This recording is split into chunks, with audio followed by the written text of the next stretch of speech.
Mga minamahal naming kaibigan, napapansin lang po natin na parami tayo ng parami na gustong matutunan ang katotohanan. Pero bago natin simulan ang programang ito, pakiclick muna ang subscribe button at huwag kalimutang i-like, i-share ang Facebook page natin sa Punto por Punto.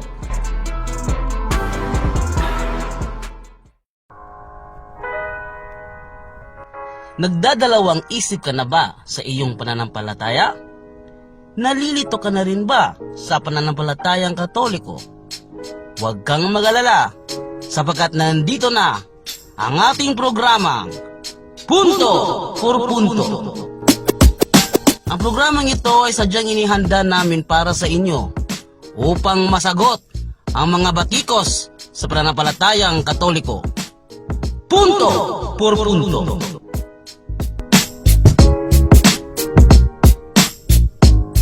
Mga kaibigan, mga kapatid, welcome po sa ating programa Punto por Punto.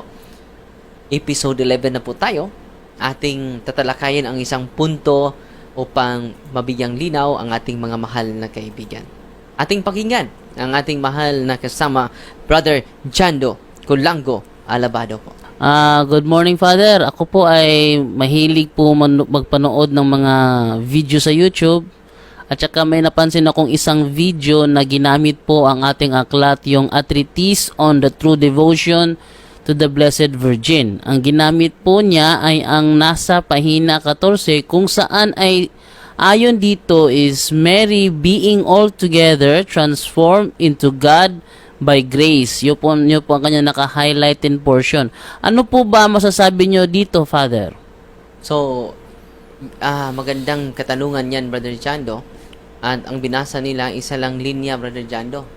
Unang-una, Brother Jando, para natin maintindahan yan, Mary being altogether transformed into God by grace, atin munang basahin ang buo, Brother Jando, bago tayo magbigay ng kasagutan.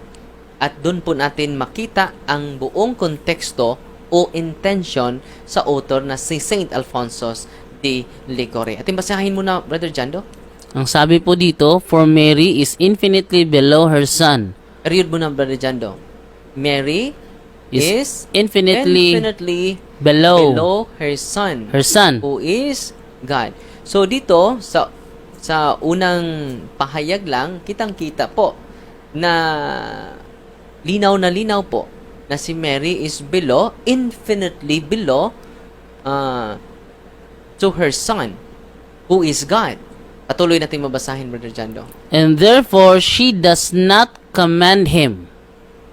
So, hindi siya nag-command sa kanya. As a mother, here below would command her child who is below her. so she command Jesus as a mother na mag-uutos sa kanyang mga anak. Yun po ang konteksto. So, sa unang mga sentences na binabasa natin, Brother Jando, malinaw na Mary is below, infinitely below her son. So, kita ninyo mga kaibigan, kapag hindi natin mabasa ang buo, yun lang hina-highlight nila dito, Mary being altogether transformed into God by grace. So, paano po ba natin ito bigyan ng linaw? Ang ibig sabihin dito, Brother Jando, Mary being altogether transformed into God by grace, hindi naging mataas pa siya sa kanyang anak. Dahil ang premise dito, klarong-klaro, Brother Jando. Ulitin natin magbasa, Brother Jando. For Mary is infinitely below her son, who is God, and therefore she does not command him. As a mother, here below would command her child who is below her. So ano po ba ang ibig sabihin? Si Mary hindi equal with God. Ano po ba ang ibig sabihin dito? Basahin natin, Brother Jando. Mary, being altogether transformed into God by grace and by the glory which transforms all the saints into Him, asks nothing, wishes nothing, does nothing which is contrary to the eternal and immutable will of God. So, klarong-klaro mga kaibigan, Mary being altogether transformed into God by grace. Dito lang, klarong-klaro na Brother Jando, saan ba na-transform si Mary? Into God by, By grace, not by nature. not by nature. So, kapag sinasabi dito, Brother Jando, Mary being altogether transformed into God by nature, she is equal with God. Yes.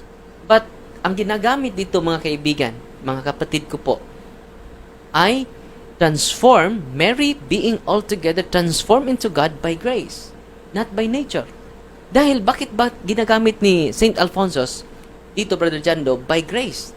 Dahil po, ito po ay hindi na lalaman sa ating mga mahal na kapatid. Dalawa lang pong tao, Brother Jando, ang tinatawag na full of grace sa Biblia, Brother Jando. Opo. Ating mabasahin kung sino itong dalawang taong ito na full of grace. Ang Biblia talaga ang sasagot dito, Brother Jando. Atin munang babasahin, Brother Jando, ang John chapter 1 verse 14.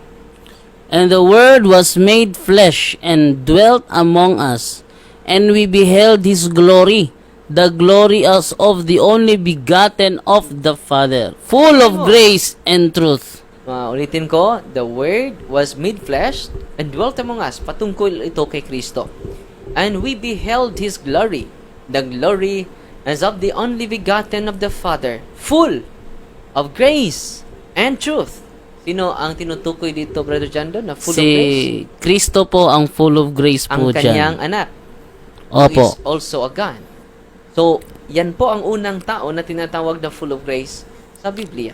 Ang pangalawa, Brother Jando, sino po ba ang pangalawang tao o persona na tinatawag din na full of grace? Basahin natin, Brother Jando, ang sinabi sa anghel doon sa ating mahal na ina. Luke chapter 1 verse 28, Brother Jando. And the angel being come in, said unto her, Hail, full of grace, the Lord is with thee. Blessed art thou among women. Sino ang tinutukoy, Brother Jando, dyan? Nanay po niya. Ang nanay ba niya ay full of grace? Opo, full of grace po. Ayon po sa ating binasa. Balik tayo sa dokumento na sinasabi ni Saint Alphonsus de Ligori. Mary, being altogether transformed into God by grace. By grace. Dahil siya po ay full of grace, ang kanyang anak ay full of grace, at siya din naging full of grace. Nasa Biblia ba, Brother Jando? Nasa Biblia po. Pero klarong-klaro sa una na sentences. For Mary is For Mary, infinitely below her son. who is God. So, hindi siya above her son, below to her son. Yan po ang ating paglilinaw, Brother Jando, sa punto por punto natin ngayon. Hanggang sa muli, mga kaibigan, sundan nyo kami, like and share our videos po para marami tayong maabot at mabigyan ng linaw sa katotohanan sa ating paniniwala po. God bless. Maraming salamat sa pagtangkilik ninyo sa ating programang Punto por Punto. Hanggang sa susunod, maraming salamat po.